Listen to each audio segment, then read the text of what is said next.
Half an hour. Yeah, yeah, it's up to you, sir. It maximum 1 hour, sir. Okay, I see. Okay.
Chelna ma'am, I think we can start now.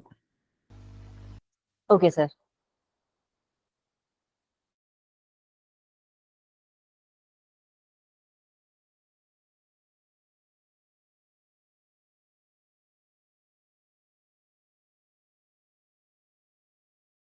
A very warm good afternoon to everyone present here. We are delighted to welcome you to the afternoon session of Day 2 of the 7th International Conference on Advanced Computing and Communication Technologies for High Performance Applications, hosted by the Department of Computer Science and Engineering, FISAT. As we continue our journey through this intellectually enriching conference, let me take a moment to reiterate the significance of this international platform, which brings together researchers, academicians, and professionals from across the globe to deliberate on innovations in computing and communication. Let us start our session with the blessings of the Almighty. To begin the session, I invite Lieutenant Dr. Prasad JC, Professor, Department of Computer Science and Engineering, FISAT, to deliver the welcome address.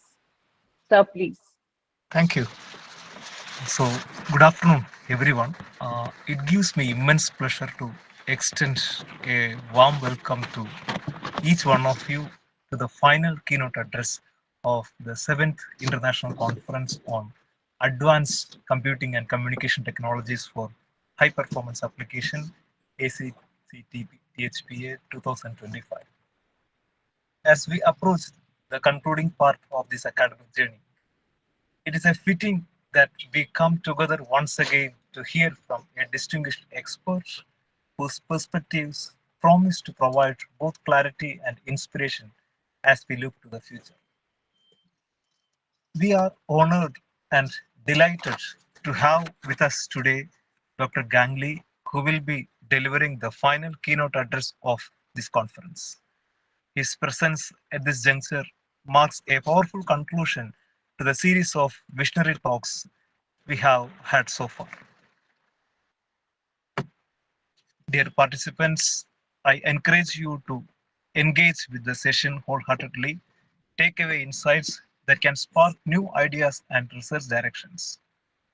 Let this final keynote be not an end, but beginning of future explorations and continued collaborations. Once again, thank you all for being part of this enriching academic experience. Let us now welcome Dr. Gangley to deliver his keynote address. Thank you.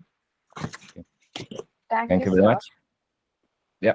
It is now my honor to introduce our distinguished keynote speaker for this session, Dr. Gangley. Dr. Gangley is a professor at Deakin University, Australia, where he also serves as a university academic board member and the AI Director at the Deakin Cybersecurity Strategic Research Center. He's the chair of the IEEE Task Force on Educational Data Mining and a member of the IEEE Data Mining and Big Data Analytics Technical Committee. From 2017 to 2019, he served as vice chair of the IEEE Enterprise Information Systems Technical Committee. He is also an editor for Springer's CCIS series and serves on the editorial boards of reputed journals, including Decision Support Systems and Cybersecurity. He contributes as an associate editor and board member for social science journals such as Tourism Management, Journal of Travel Research, and Journal of Smart Tourism. An internationally recognized expert in data science, data privacy, and business intelligence, his research has been supported by agencies like ARC, India DST's Spark Scheme, and Hong Kong GRF. He has co-authored 11 award-winning papers, including the IT&T Journal Paper of the Year 2015 and 2017, and the 2023 Best PhD Paper Award by Springer. We now invite Dr. Gangley to deliver his keynote address on the topic, Strategic Suppression of Cyber Propaganda, a Game Theory Approach. Sir, please. Okay. Thank you very much, and good afternoon, everyone. It's my great pleasure to have a chance to be invited to give a talk here. The title of this one is related to cybersecurity, and many of us may think about this one. Is it related to cybersecurity and privacy only or not? Actually, no, it is more than that. Before I move into the contents, first I would like to thanks to my team members, especially most of this work are from my PhD students, this young lady and this gentleman. And this Dr. Yang is my research collaborator in my lab.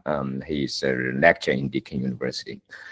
My lab is a little bit different. We are mainly doing science, and especially in the AI part. But at the same time, we are also doing research in social science, especially in business and law part. There are quite a lot of things which are similar.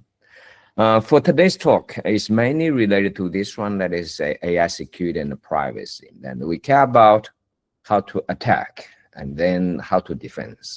But considering there are many scenarios, for example, like in business, like another interesting of my research lab is, there are a lot of companies, okay, especially when in their early stages, they may face a lot of competitions from the other companies. So how can they marketing themselves? How can they have an advertisement event? How can they have any kind of, say, conflict or even advertisement or war with the other part? So there are a lot of request from our consultant, consulting company, that with our companies, and that's customers, and also from the real business, questions they require us to think about. For those kind of, say, scenario, well, there are two parties or more parties, they are competing with each other.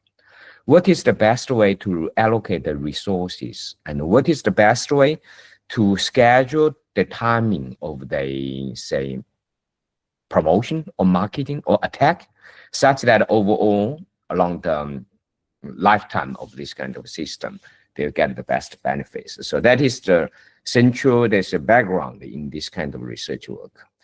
And then for the research itself, I think in the past more than 15 years, there are a lot of events that came in the cyberspace, and quite a number of people claim that cyberspace is become the fifth battlefield that's following the sea, land, air, and the space. And this is evident by quite a number of different real-world attack scenarios. For example, in 2010, Iranians, that's nuclear facility. At that time, they found that they were got hacked into the in-touch control system. And then this exploit the vulnerability in those kind of industrial control software, and also potentially can cause significant physical damages to the infrastructure. And this is not just limited to those kind of hardware and infrastructure part. Another example, more than 11 years ago, that's 2014, Sony Picture, they planned to release a movie. But then, of course, not everyone was happy about this kind of, say, controversial film. And then, following that one, they found that the system, internal information system, was breached. And their sensitive information and email, and then even unreleased film has been leaked. So this also indicates that for this kind of attack, it's not just limited to the hardware part, but potentially it can be used to, say, compromise the information system internally. Of course, more recently, you can see there are other kind of events, such like, say, power grid in Ukraine. They found that they were attacked. And then that's during COVID time, you can see the Israel's water system. They found that it has been hacked. And then there's, of course, there's for this kind of hacking one, it will sabotage this infrastructure as well as the public health.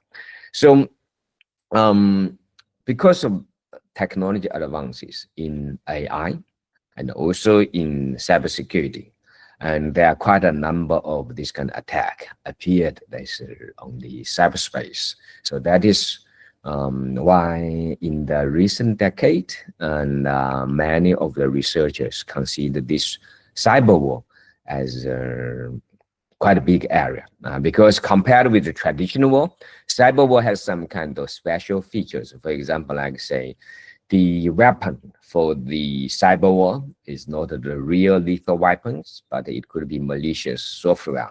And on the other hand, that is for the attacks.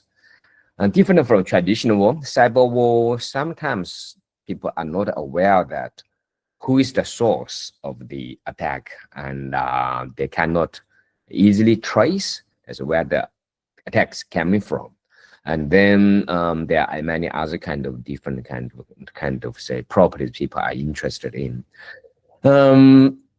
Another kind of things, not just related to this say hardware and infrastructure part. Another quite a popular one during the COVID time, and we may heard about a lot of disinformation and misinformation, and this kind of say information war. Sometimes we also call it as the cyber propaganda war.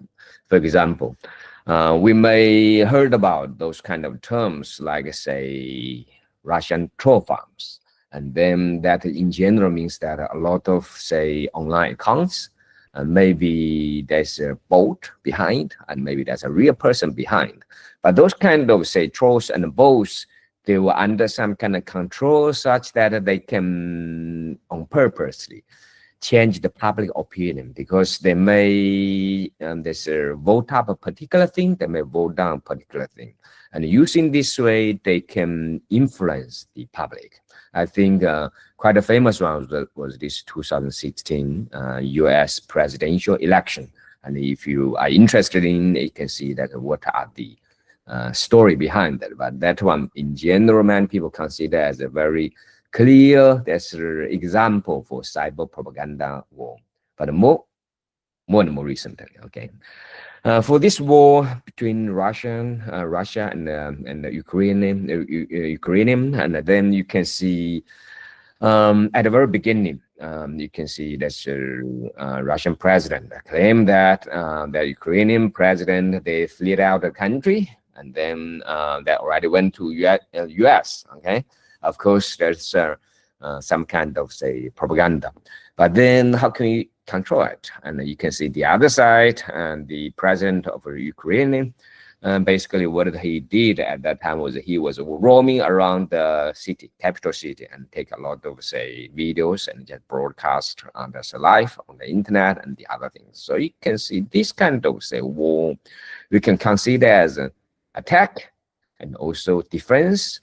These kind of things is not just for those kind of say, public opinions, but in the commercial area. For example, like say, many of the say marketing company, you can they may do something not necessary that's ethical. They may do astroturfing. They may hire a lot of say troll farm that's accounts to vote up a particular online there's a presence of particular shop. They may vote down the others. They may come up with some kind of say campaign to on purpose change the rating of some kind of say products or service. So all of this are happening and still happening, and maybe will happen more, especially in this kind of scenario. Like say LLM agents, they become more powerful. Previously, you may need a real person to write some kind of say comments. Looks like a real, but now you can see LLM, they can support us to do this kind of things, like say automatically, and looks quite as real and behave like a human. But then it might be something just like a cyber propaganda's troll farm. Traditional there's a strategy to against those kind of cyber propaganda was mainly these kind of three strategies. One is the media literacy education. In general, if we are using there's a mobile phone, I believe that many of us say every month we receive a number of SMS, maybe from Airtel, maybe from the other kind of company, maybe from government. They say, okay, do not click this there's unknown links, or do not share your OTP with the others. Do not do this. Do not do that. They have this kind of say the channel to educate their potential customers or their own citizens. And then the other kind of way to do it is to work with the platform, for example, like Twitter or X or Facebook, and then they may just connect with them so that some particular kind of message or information can be taken down. And then they may go working with the other kind of say government to do this collaborative work to against those kind of say propaganda. But then there are quite a number of interested things behind it. We can see that for this media literacy education, if Airtel send us say a lot of short SMS to say, do not click this, do not click that, do not do this, do not do that. If they do it every day, I believe that most of us will get bored, and then we may just switch off, or maybe just delete it without reading it. So you can see for this kind of say MLE education of our customers, we cannot do it continuously.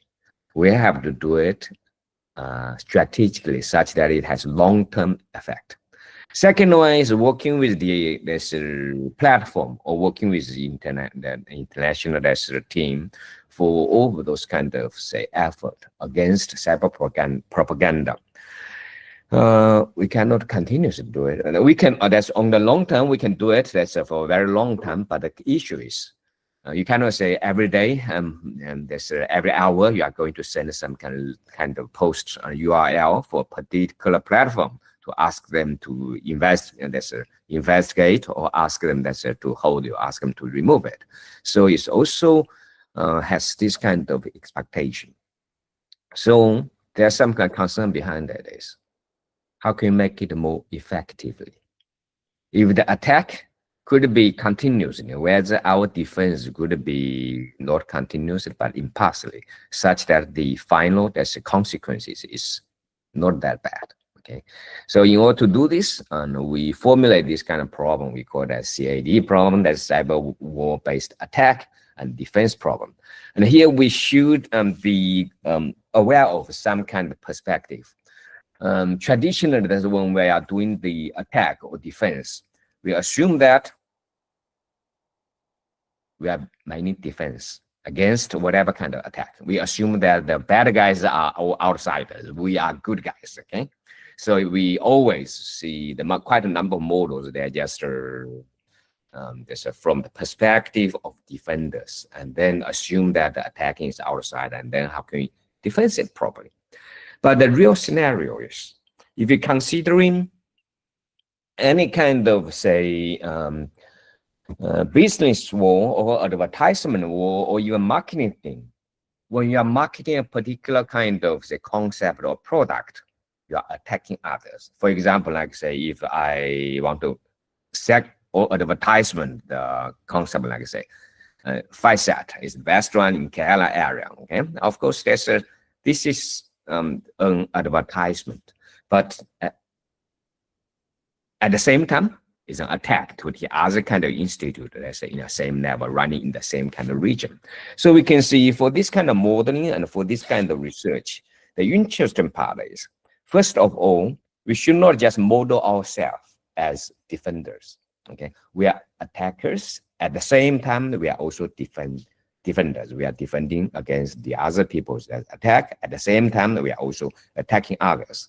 And then we are also, at the same time, we are trying to protect our system. For example, like say, if we are red team, we may have our red system to protect. And if we are blue team, we have our blue system to attack. Just like say, when we are doing the marketing, we are protect or establishing our brand assets. Say, FISAT is the restaurant in Kerala. Okay, so we are trying to do this, but of course, the other side may say, okay, in our area, we are the number one or whatever. So there are a lot of these kind of concerns, but I believe that the better model is to model each of these kind of participants or players in the system as a combination of attack and defense.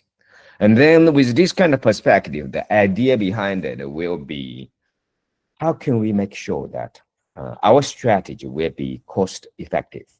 And at the same time, this kind of strategy finally will be mutually acceptable for all parties, such that we'll arrive at some particular situation. There will be a balance, and rather than the conflicts. And behind it, of course, that is the important thing is how can we make sure that this kind of, say, operation will be cost effective, because the potential attack could be continuous, but whether this kind of, say, defense can be impasse or not. Okay, if it is impasse, what is the best way to allocate our resources? So that is the research problem behind it.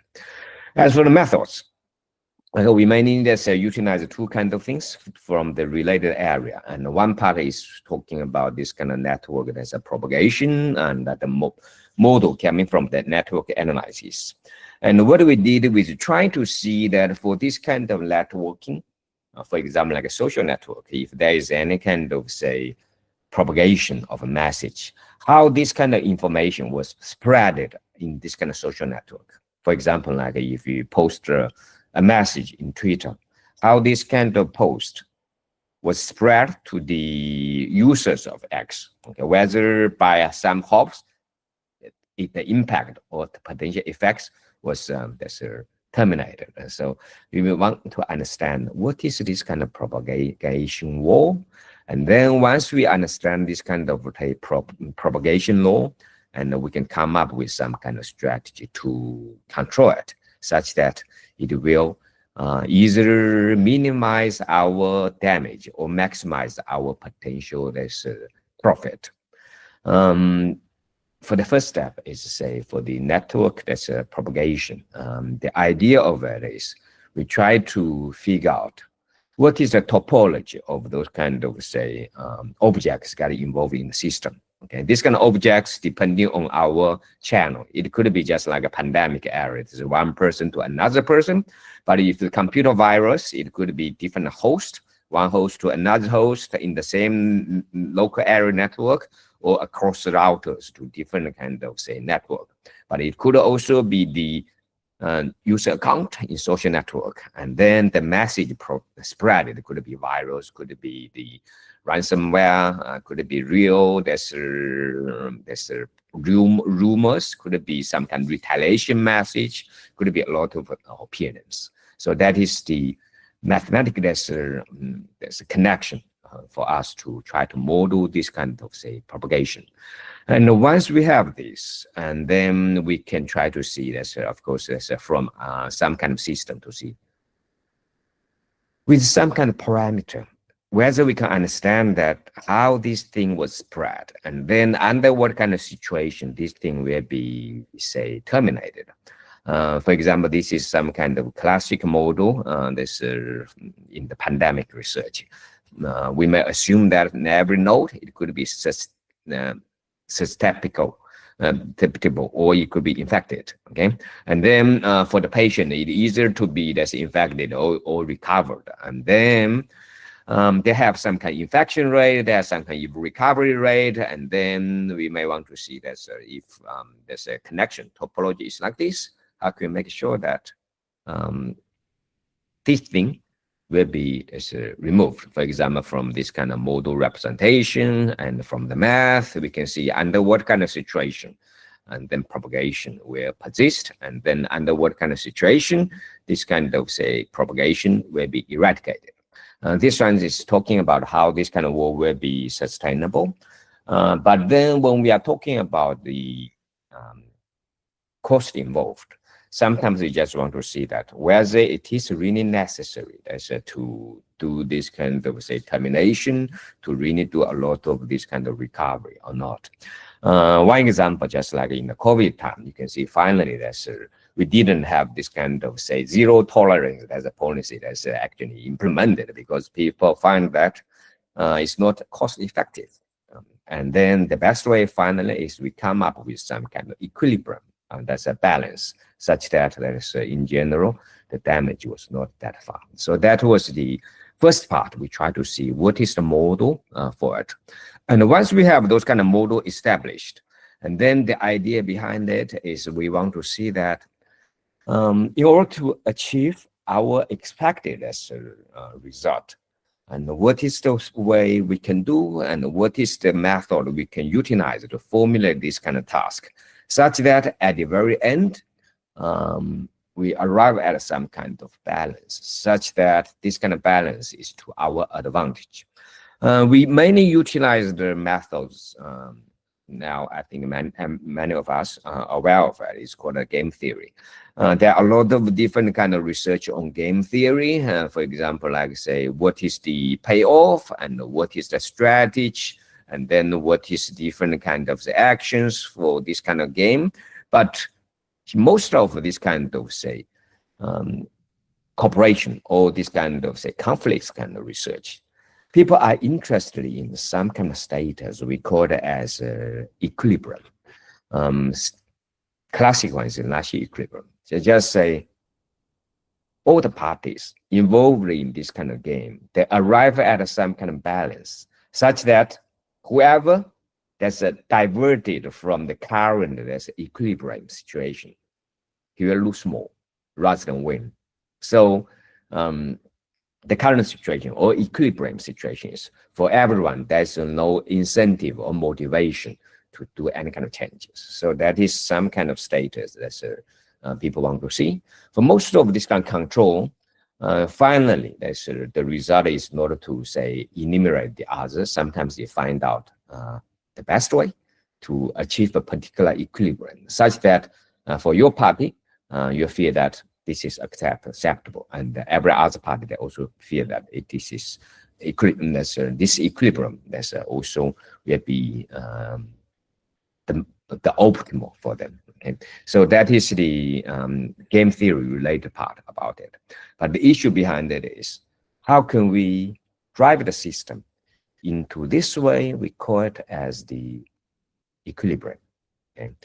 The method we used behind it was called this optimal control problem, and it has been utilized in a lot of control systems. Just like, say, for example, if you are moving into an unknown area or unknown space, how can you make sure that you can control your aircraft or you control your machine to arrive at a particular location, such that it will have the lifetime will be extended, or they may have this utility get optimized.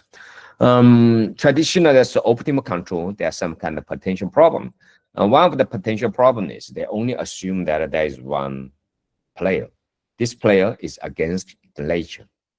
This is very similar to our humans' war against COVID-19. So we don't know how COVID is thinking, but we assume that it's just nature like that. They're not that smart, but they're just doing their own thing. And then we will figure out what is the best way to control it.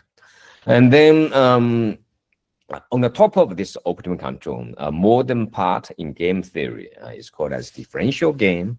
The idea of it is we assume that we are not against the nature, we are against the other players. These kind of players, they're smart. And they may also to be strategically adaptive, such that to their particular interest, they will be changing their behavior. They will also changing their resources allocation. So when we are assuming this kind of war, like everyone's is rational, and then everyone else they also be dynamic. There's a strategy, there's action. So what we can do is we try to utilize this kind of differential game in our cyber war situation. Mathematically, the idea behind is quite similar to this optimal control. You can see optimal control is they will try to maximize some kind of utility, and then we assume that the control parameter is satisfied some kind of propagation model. But then differential game, it will be extension of it. They will assume that everyone's as a setting up in the equilibrium, they will be maximized. That means we will try to push the system into a scenario everyone feel comfortable, okay? And then everyone's there's a strategy that is following some kind of parameter that's controlled by some kind of system. And then we find out what might be the equilibrium, and then also try to figure out what might be the way to lead into that kind of equilibrium. So that is the potential methods, and then there's application in this kind of cyber war scenario. Let's have a look at our in general the method, or we call it recipe for this kind of research. We know that for the cyber propaganda, of course we have us, and then we have the other side. The other side could be another one count, another a lot of counts, just your competitors. So you identify the key players, who are they, and for each of them, what are their strategies? Say if we are doing astroturfing, okay, for astroturfing, and then you can see we have those kind of astroturfing account.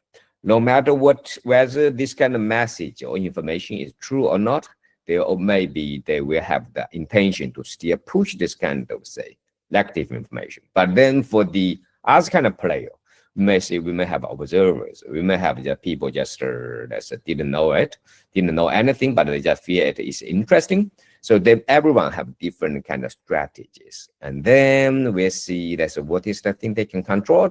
For example, like they can control their behaving time, and whether they will retreat it or whether they will try to force it into an account with a lot of connections. And with this kind of account, if they retreat it, or if they just favor it, there's a vote up it, and then they may also just influence in the attack. Of course, at the same time as for the defense side, they may also have the way to retaliate it. Okay, and then we may also use some parameters to try to quantize those kind of behavior as well as the effect. So that is in general that's a way for it. But then using the maximum principle and Hamiltonian, that's a method that we can try to figure out what is the balance which will be assumed that's to be achieved if everyone is taking the action rationally. Okay, so that is the related method behind it. So now let's have a look at some of the research problems we feel that's quite interesting about it. The first one is to try to modeling this kind of CAD problem, but we want to make sure that this whole thing will be cost effective. And then as for this kind of formulation, we assume there is one, at least it will be two paths. There's one of the each of them will be attacker. At the same time, there will be defenders, and the other side also the defenders, attackers or defenders. So they may have the third one. They may also doing this attack and defenders. And then for the utility or for the performance, we may have some kind of things to try to figure out what is the fraction of damaged hosts. For example, like in the red system, how much of it has been damaged, and for the blue system, how much percentage has been damaged. And then this kind of damaging rate is related to a particular function. This function is to see the attack side, that's the resources allocation, and how this kind of resources allocation could be converted into this kind of damage. And so this is before that, how much not damage. Okay, and another part, the cost is how much you spend in your own defense. And then for your own defense and how effective it is. And for this function F and this function G, there's a different kind of system. They may have different kind of choices, but the idea is, in general, there are some kind of choices such that, for example, like say, we may have DDoS one or astroturfing one. If any single computer will be terminated or they will be activated, or if every single account, any single one, the effect is not much. But when they have a lot of this kind of attacks from a lot of accounts, and then they will have quite serious consequences, like astroturfing, but also like a DDoS attack. And this kind of function is more like exponential function, say e power to x. When it's small, not much, but arrive at a particular threshold, will be exponential. Another kind of choice about a function is say logarithm one, like a concave function.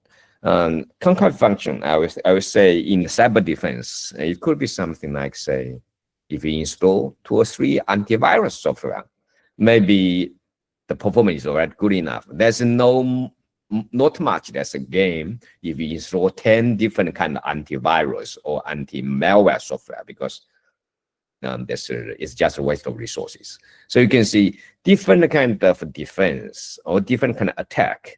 They may have different kind of transmission function to convert it into the effect. And then we assume this kind of function will be F and G.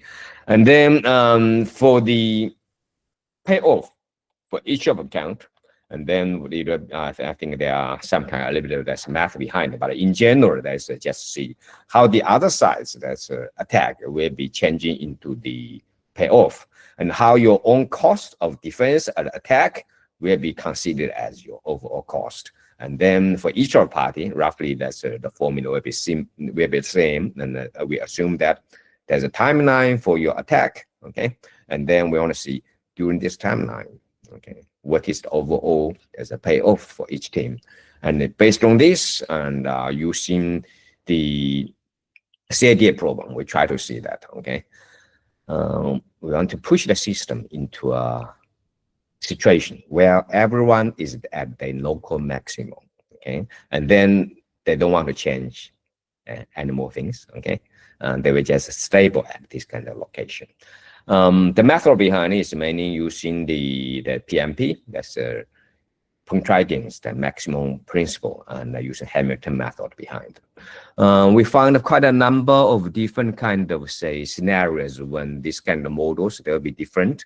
And then for example, like say when the F and the G, they are both convex, and then whether what is the best action for them. That either there's no action or full defense or full attack, or there are other kind of consequences, like say defense at the same time, the attack at the very beginning, and then change to defense, and finally they will arrive at balance. That's every side save the cost. So that is the modeling behind it. But then let's see some other kind of issues about it. This kind of modeling, they allow us to understand how system works. But the important part is how we can do it and how we can change the system such that the overall final payoff will be not maximized, but it will be optimal. And then the idea for us is we want to make sure it's more practical. That's for your organizations to do it. You know that for quite a lot of the cyber team, the human resources, they are limited. You cannot say that they will have always have 24 hours, and then they will have a lot of human resources available for it. So most of the time, the best way is to do it impartially. Okay, impartially. Okay, that means we may say, for this kind of retaliation, should we do it continuously, or should we do it just once or twice per week? Okay, so you specify a particular frequency, and then we come up with an optimization problem, and based on this kind of optimization problem, we'll come up with a solution to say that with this kind of frequency you want to set, for example, like twice per week, and then what is the resources, what is the intensity we should do it, such that you achieve at a particular optimal situation. And then the other side, they will have no motivation to change or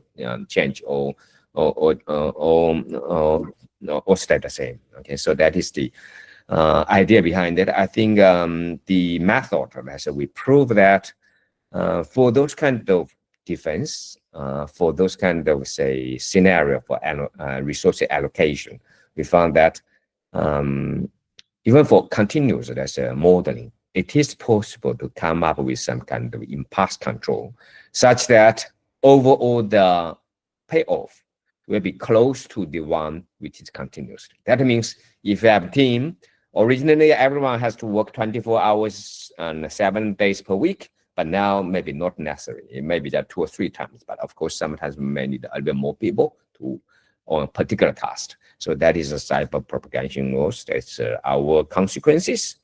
And then the other term is, say, in the cyber attack and defense. Sometimes it's not just like everyone is continuously working on that, or only some part is only work on it for 2 or 3 days. It could be there's some particular proportion of your team who can do the action continuously. For example, like say, we may have an agent, LRM agent, they can launch different kind of attacks continuously. Okay, but then the defense side, you can see quite a number of that situation. In blue team, you find that defense is quite quite important, and then it's unlikely to have an agent to do this kind of defense, and they will have human resources there. So whether we can have a system which can do something continuously, but at the same time they can also do something impartially. So in order to do this, I think we propose another model we call a dual competitive, that's a cyber propagation wall. And then for the model behind it, we will assume that the people, I think the people get involved, let's mainly have there's 2 kinds of actions. But then for these 2 kinds of actions, and then for our game strategy, and it's a combination of 2 kinds of strategy. Either it can be continuous, and it can be also impulse, and it can be a combination of it. And then the model tells us that, okay, given your specified as a frequency, what is the way to allocate our resources, and what is the way to change your intensity at different time, such that the payoff for you will be optimal, and also for the other side, they will also be optimal, and such that everyone arrive at a balanced spot. So that is the idea behind it. I think I may skip on this kind of say math behind it, and then if you have an interest, I think you can read the paper behind it. Our experiment in general, we show that as because there's no other related work here, and our results show that our optimized strategy in every situation. Okay, the payoff is significantly better than other kind of say action, even randomly as a general action that's using say traditionally that's optimized as a system. And then the resources or the damage, and very quickly that will be pushed into the minimum part, and then the payoff will also overall time they will become a converged part about it. So that is the dual competitive cyber propagation wall. And then this kind of things could be utilized in the say marketing campaign, because we may consider this kind of static advertisement, like I say, advertisement board or some kind of post as a continuous attack. But then we may have the TV ones, or we may have those kind of say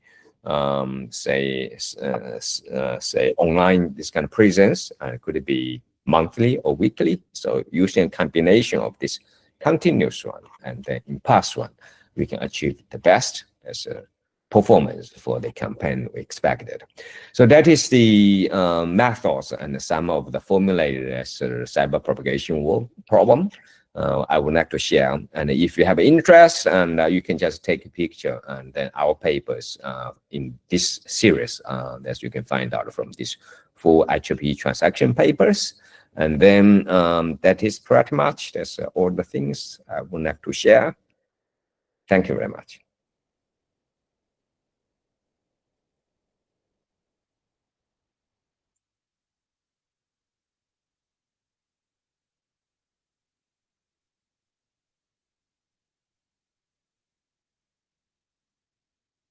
So any questions?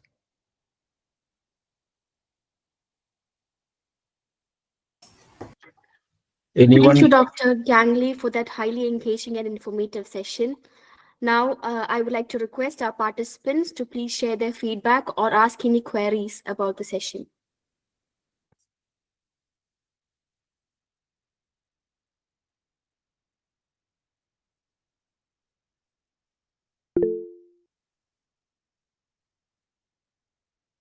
This is a question. I would say they are more in the operational level. I would say when we're talking about cyber worm, there are researchers in the operation side. For example, like I say, how to detect misinformation, how to detect ransomware, how to detect this, and then how to spread it, how to attack it. So that is the thing on the operation side, like soldiers. But then this serious work that I'm sharing here, we are on the top side. We think about the abstract problem. Say, if you want to do this, if you are a commander, okay, not a soldier, and what is your way to allocate your resources?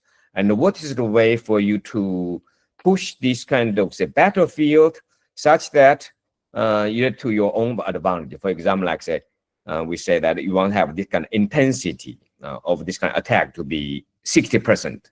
As for how to get this one into 60%, and how can you make sure that this will be reduced down to from particular, say, 90% down to 70%. That is operational level. For example, like say you want to do the retaliation. You have this kind of misinformation received from your adversary. You want to clarify it, and then you want to detect it, and then that's how you are going to use it using the other method. For example, like say, you may have the fact verification, you may have a different way to do it, but then this paper just tell you that you want to push it to your own advantage. The best way is to reduce from current one, for example, 90% down to 70%. As for how to do it, not in this paper, but in some other kind of operational research. So that is the key message in this work.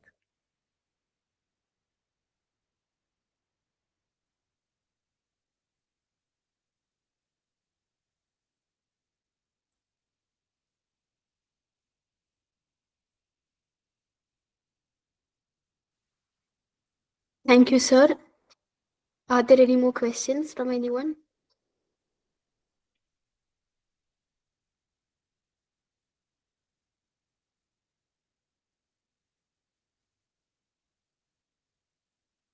Assuming that there are no more questions, I would like to thank Dr. Gangley. And now I request Dr. Paul P. Matai, Head of the Computer Science and Engineering Department, FISAT, to deliver the vote of thanks. Good afternoon. Good afternoon, everyone. It is both an honor and privilege for me to deliver the vote of thanks on this special occasion. On behalf of the organizing committee of the International Conference on Advanced Computing and Communication Technologies for High Performance Applications, I extend our heartfelt gratitude to Dr. Gangley, Professor at the School of Information Technology, Deakin University, Australia, for delivering a truly inspiring and thought-provoking keynote address. Dr. Lee, your insights into cutting-edge advancements and emerging trends in high-performance computing and communication technologies have deeply enriched the conference. Your expertise and thoughtful perspectives have not only broadened our understanding, but have also sparked meaningful discussions that will undoubtedly shape future research and innovation in this field. We are immensely grateful for the time and effort you took to join us and share your knowledge. Your presence has greatly elevated the academic and intellectual value of this conference. Once again, thank you, Dr. Gangley, for your invaluable contribution. Now, I thank all the faculty members, delegates, research scholars, students, and those who were present during this session. Thank you all once again. Thank you very much.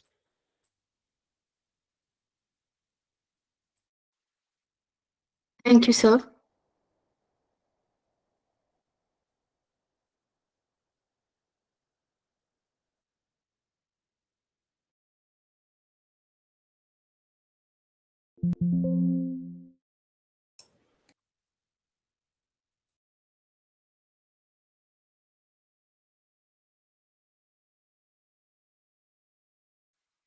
Our keynote session has come to a conclusion. Thank you all for attending this keynote session.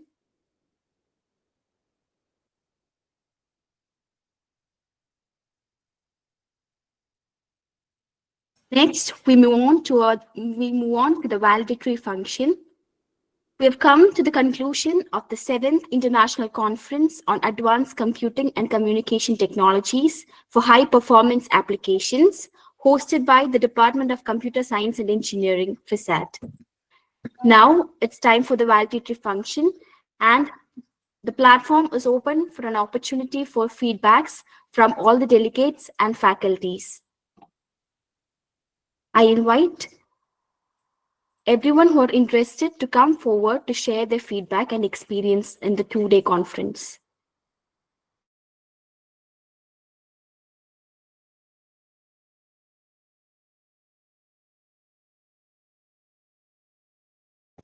Hello, am I audible?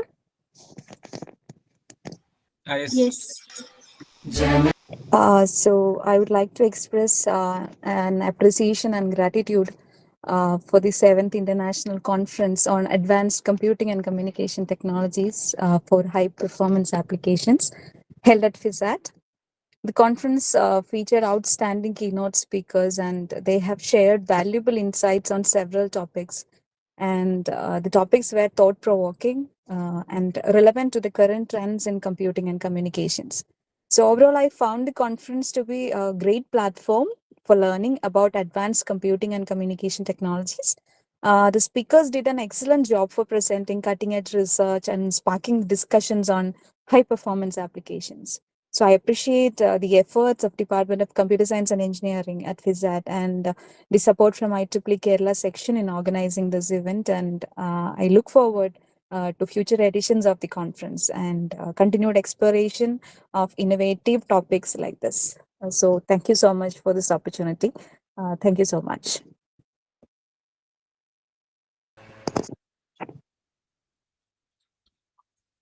Hello, I'm Abhimanyu, and I had the privilege of presenting my paper titled Speech Emotion Recognition with Empathetic Video Response Synthesis at the conference.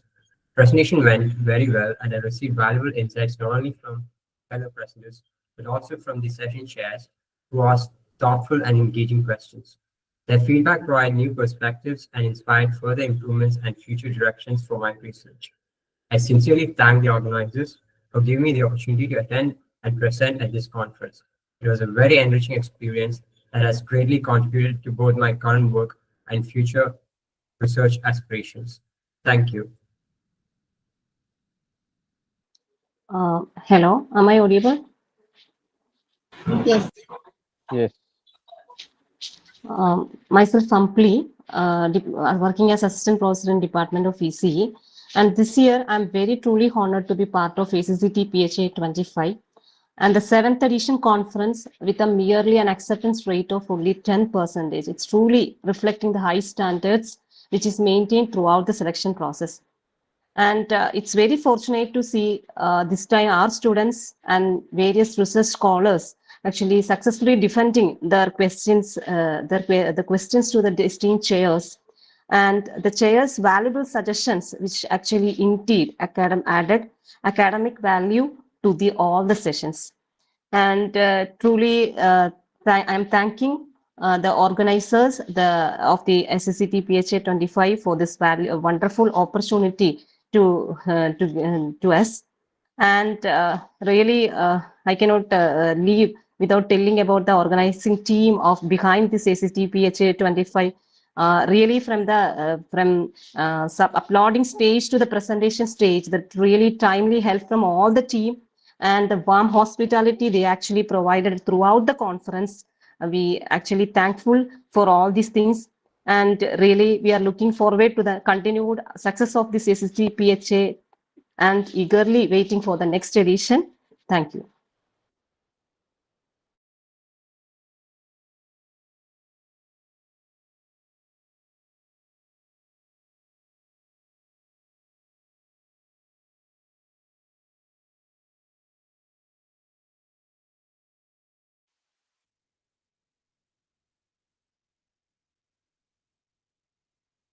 Platform is still open for feedbacks.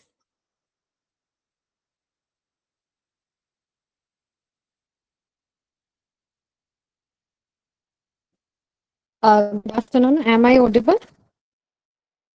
Yes. So the International Conference on Advanced Computing and Communication Technology for High Performance Applications at FISAT, that's sponsored by IEEE. So myself, Aishwarya Vijaykumar, was a research scholar in the same institute. So the conference was well organized, and the diverse participation from various academia and the industry. The paper presentation where I attended was very useful for me, both in the academia and the industry, and which is very insightful. And the IEEE sponsorship added the credibility to the event. So I felt that more the keynote speakers from various industry would be very beneficial. So overall, it was a great experience, and I look forward to the future events. Thank you.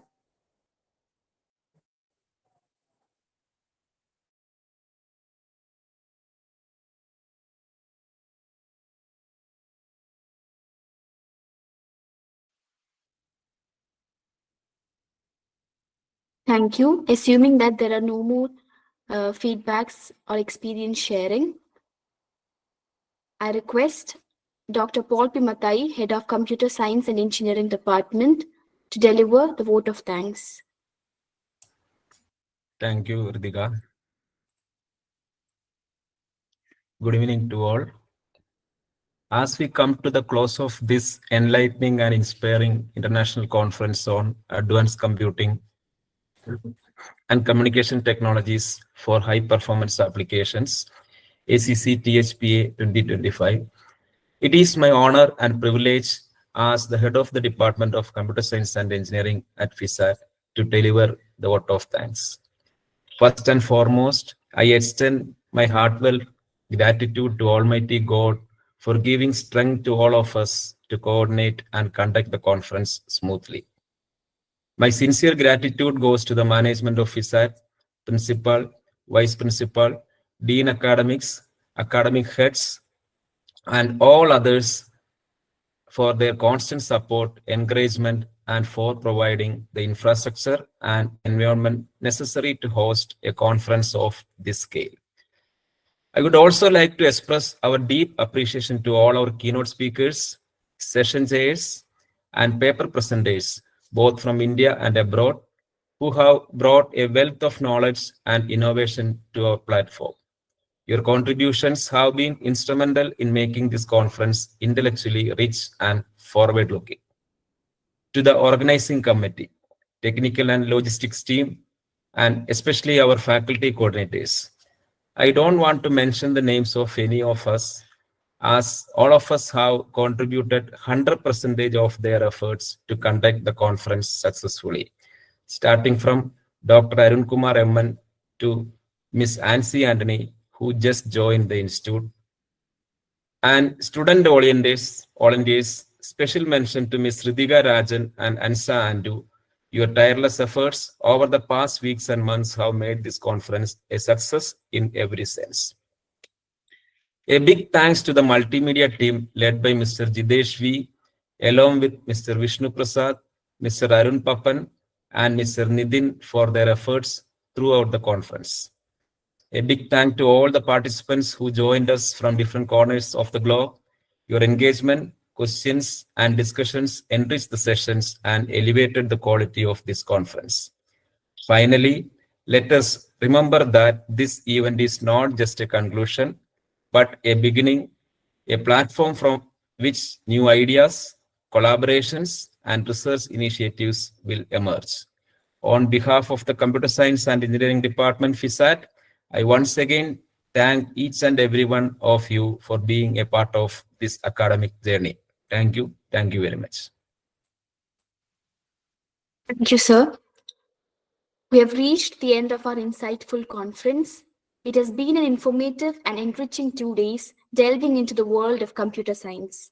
Once again, I thank all the organizers, delegates, and attendees for making this event a grand success. Let us conclude the session with a national anthem.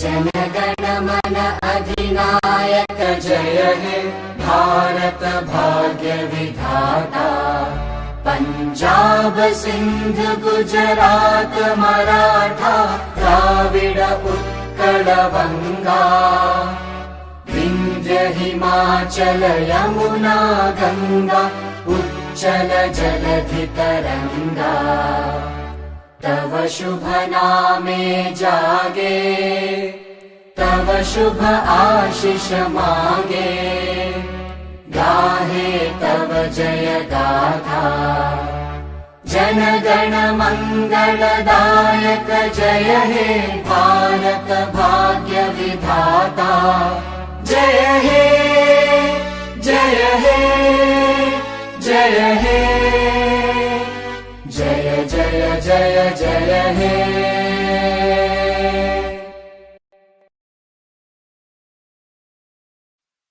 Thank you all once again. Thank you. Thank you. Ritika, your name is Ritika and Pradeep, right? I wrongly pronounced that, right? Ritika Rajan. Sorry. That's okay, sir.